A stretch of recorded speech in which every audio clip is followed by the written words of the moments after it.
What's poppin', y'all? It's always good fun to poke a little bit of fun at DDG. He's a good sport about it, unless you talk bad about his music. Then you're probably going to catch the hands. Or his family, which is understandable, the second one, not the first one.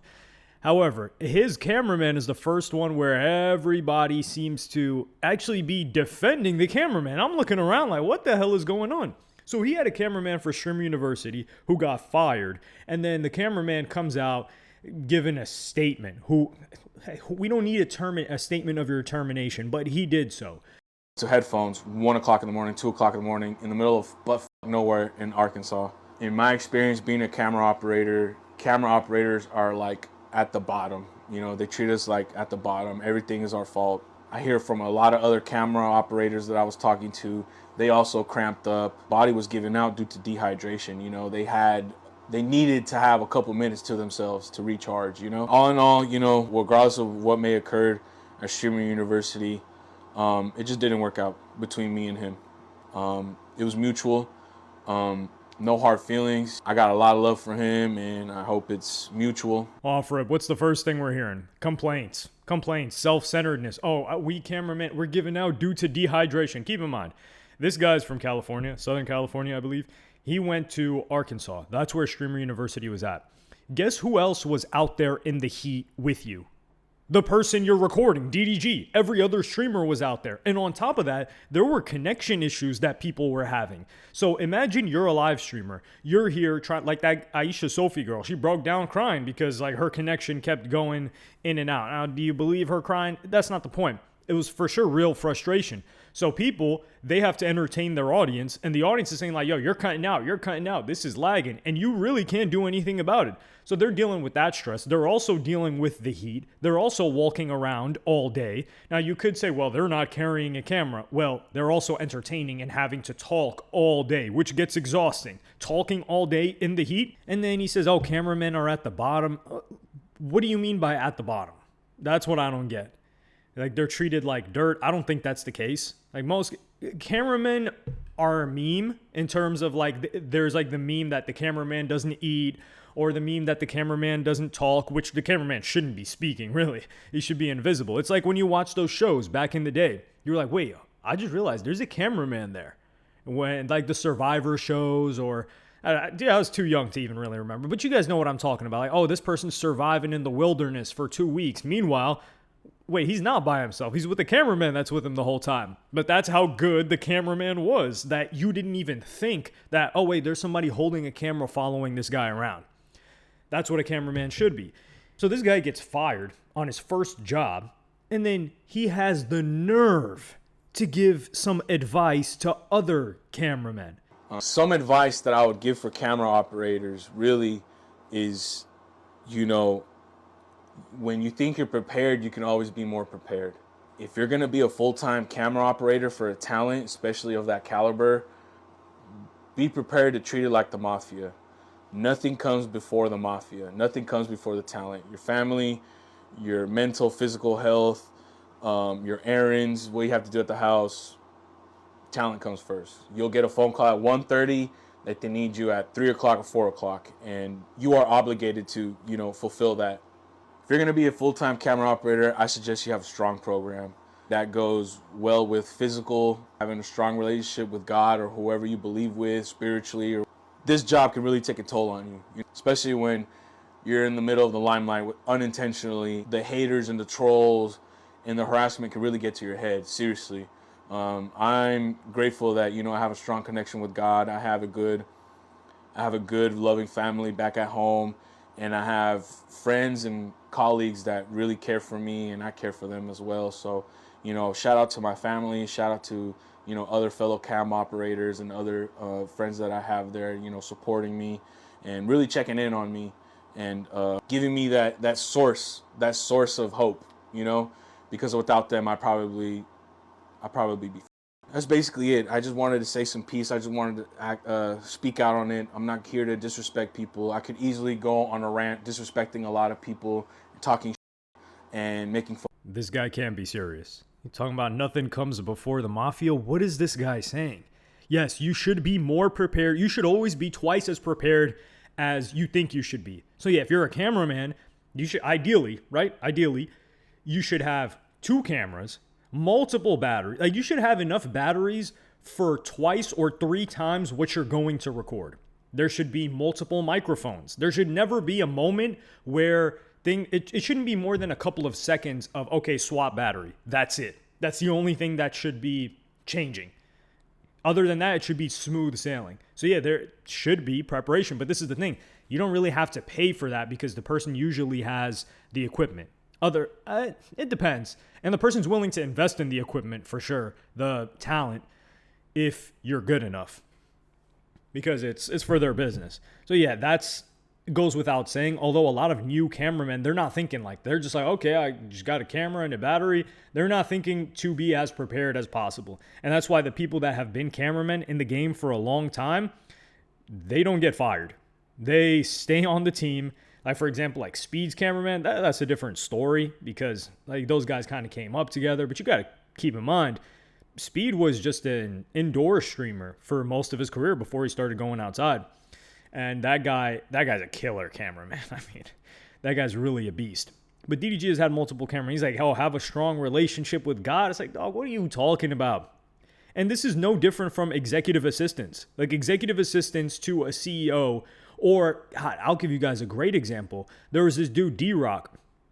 He used to work for Gary Vee. You guys probably know Gary Vee, right? He was really like when you see, business guy being followed around by a camera, Gary Vee was the OG of that. Maybe over 10 years ago, he was doing that. This guy, D-Rock, was a cameraman for his vlog.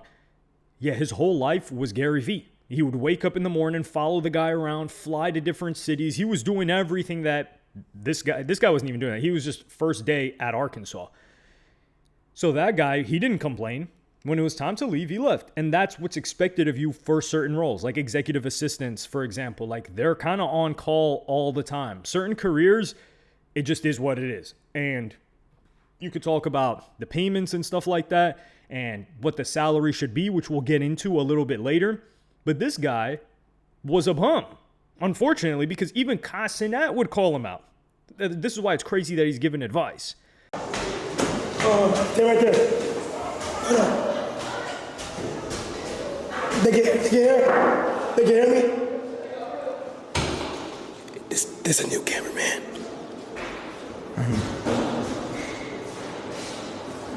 He got an ass. For real.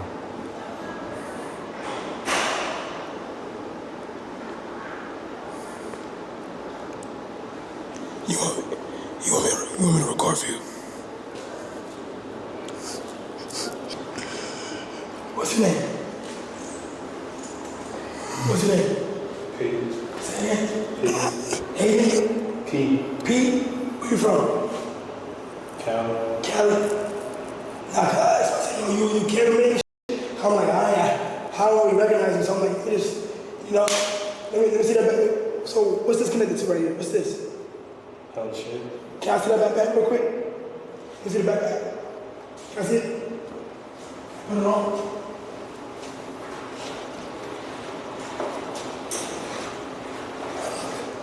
So look, watch this. Oh, you was there too? Okay, look at this. So, how about DDG shoes, right? Here, put this on me. Oh, okay. What's this over here? Okay. So Kai Cenat is here at Stream University. Keep in mind, Kai Cenat is not a cameraman. You could say, well, Kai Cenat's been doing YouTube for a long time now. Recording yourself and following around, recording somebody else are two totally different things. So Kai Cenat is not a cameraman, but this guy was so poor at his job that Kai Cenat recognized that and said, like, yo, hold on. What's up with this guy? Is this guy new? He got to be new because he is terrible. And you could see DDG. DDG's are definitely a nice boss because you could see on his face, he's like, oh, come on, man. Really, is he that bad? DDG seems such a lax boss. And then Kai Cenat takes the camera and immediately the quality changes. It's almost like conversation happening, we gotta make sure to pan it. You know what I'm saying? Just like that. You feel me? Just like that. Like, let's do an example. This interaction right here with me. I bet. Example. Where you from? All right. Shake up then. What are you talking about? That, bro, this fucking sauce burnt my skin. You burnt that little boy. You burnt my back and my ass. I didn't hit you with nothing. Stop, you being top. I'm burning. This. That's from the sauce? This sauce. Bro, I know Blizzo is burning, This one's sauce too. Hey, look. Bro, it got I'm steaming. It got on my... Look. Listen, it got on my... Listen to me. It got on my... Listen. I got on my balls. Where's he at, bro? I have to apologize, but it was hell, bro. He did it first. So you could see the quality of the camera work really went up. And that's because Kai Cenat, I would think he's a fan of streams. This guy sits and watches streams. So as a viewer, you know what angles look good. That doesn't mean a viewer is necessarily going to make a good cameraman, because like viewers are sometimes just passively watching. But Kai Cenat is actively watching from the perspective as a fan of streamers and also as somebody that streams himself. So he has two perspectives. Think about it as like a director or like a filmmaker watching a movie versus me watching a movie, right? I'm watching it as not like I'm passive. I'm not thinking about all the angles and how they set up shots and the lighting and any of that. They are thinking about that as well. So DDG would finally address it. And this is what I'm thinking about, like the nerve of this guy to make some statement, complaining in any regard. He should have just said, yeah, I got let go. It's unfortunate. I took the lessons and I'll be pushing forward. Because now who wants to hire this guy? The first time he gets hired, he goes out and starts making a statement about it. But DDG would respond. Will indirectly try to diss working for me. But was so excited. Like,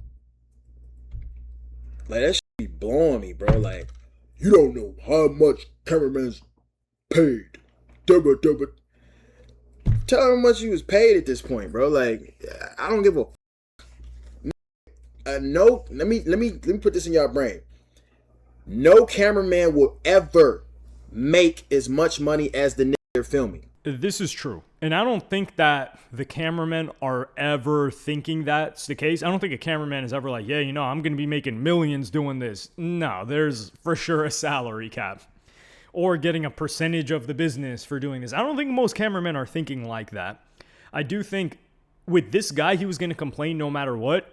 And the problem is, even if DDG paid, number one, the guy sucked. So he didn't deserve to get paid more.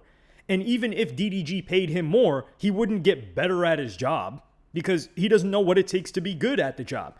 But the next part is where DDG, I think he's a little bit delusional.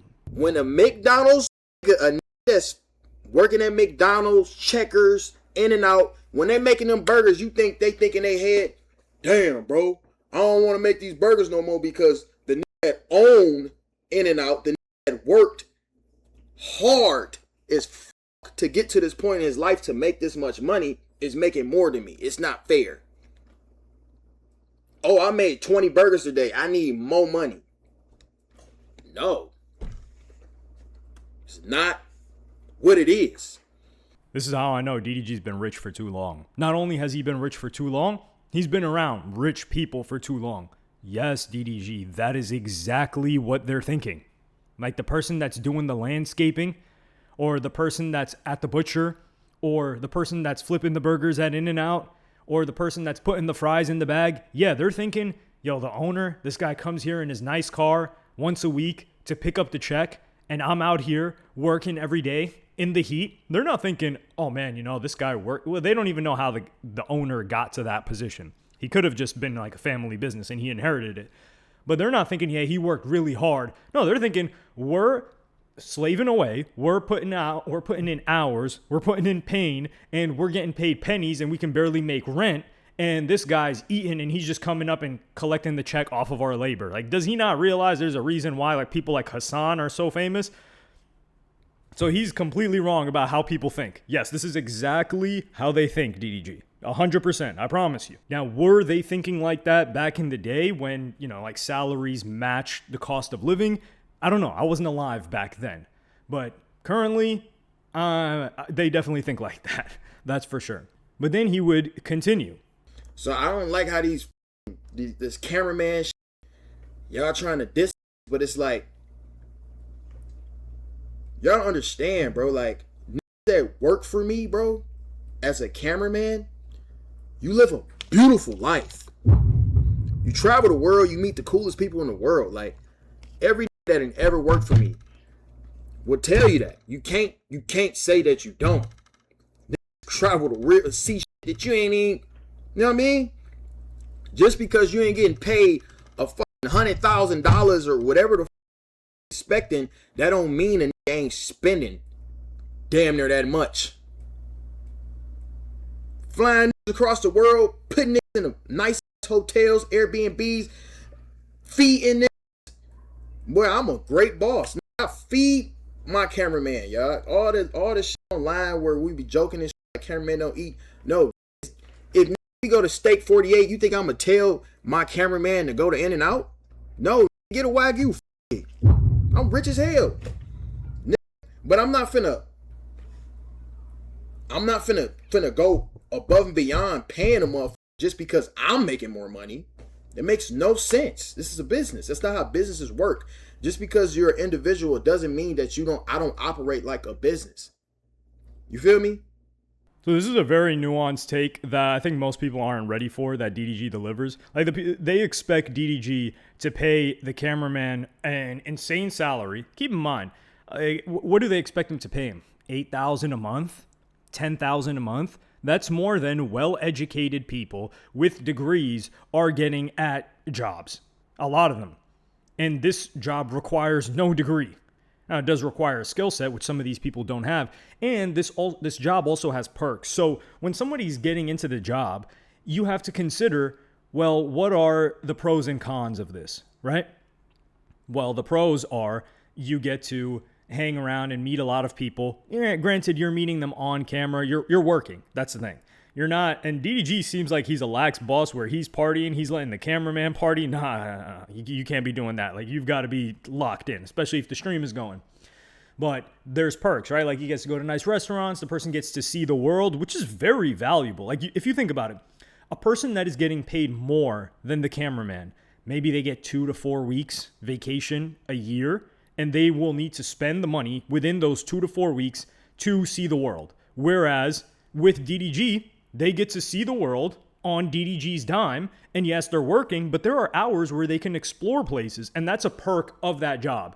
And of course, you're not going to get paid the same amount that you would at an office or for something like that. But people aren't trying to hear this, especially if they hate on DDG, and especially if they just see DDG as, oh, he has a ton of money, which he does, and he flexes a ton of money, which he does, which doesn't help his case. And they're like, yeah, he should just pay the person more just because. However, the real answer to this and why cameramen can get paid so little, which we don't know how much the cameramen are getting paid, is because there are thousands of people that are willing to replace you. That's it. It's that simple. Why would DDG pay this guy who sucked? But let's just say any person. Why would DDG pay this person a ridiculous amount of money when there's somebody that is just as good or potentially even better that is willing to do it for a fraction of the cost? It doesn't make sense, does it, for DDG? Exactly. So that's the problem, if you want to call it that, of this type of career, cameraman, because it's an easy thing to do, at least at face value. To be really good, it's not easy. I won't say it's like a hard job. That's different. Like, for example, like Speed's cameraman, if you're a cameraman for like a top talent, then yes, it's hard because you're dealing with chaos all the time. And it's high pressure, high stakes situation. And this is live, mind you. This is very different from pre-recorded stuff. So you're dealing with the live element of it. But for a DDG, right, like he's not dealing with crowds swarming him constantly when he's streaming. So there are a bunch of people that can do your job. It's an entry-level job, right? Like, you don't need education for it. You don't need a college degree. And anybody from the ages of 18 to 24 is willing to do it just to hang out with DDG. They're like, yo, I get to hang out with this guy that I mess with, and I get paid, and I get these perks. Oh, of course. So there are, like I said, tens of thousands, I would be willing to say, that are willing to do this job for a lower salary. And that's what the market judges it by. So no, DDG's not going to just shell out more money because what? Like, if DDG raise the salary, he's not going to get any more applicants than if he kept the salary at whatever it is right now. And people don't even know the salary and they're applying for it. I guarantee you some people would do it for barely anything. And what is an internship, right? People do internships all the time. Now you could say like, yeah, internship, you get job experience and you can put that on your resume. And are you putting a DDG cameraman as your resume? That's a good point. Although in the direction that we're moving right now, it might be valuable to put on your resume, considering that everybody wants a cameraman now. Everybody wants to be filmed. Everybody wants to be the main character. Well, yeah, let me know what y'all think about this in the comments. I think the only thing that DDG was wrong about here is when he gave his perspective on what like the McDonald's worker is thinking. Like, he was for sure incorrect there.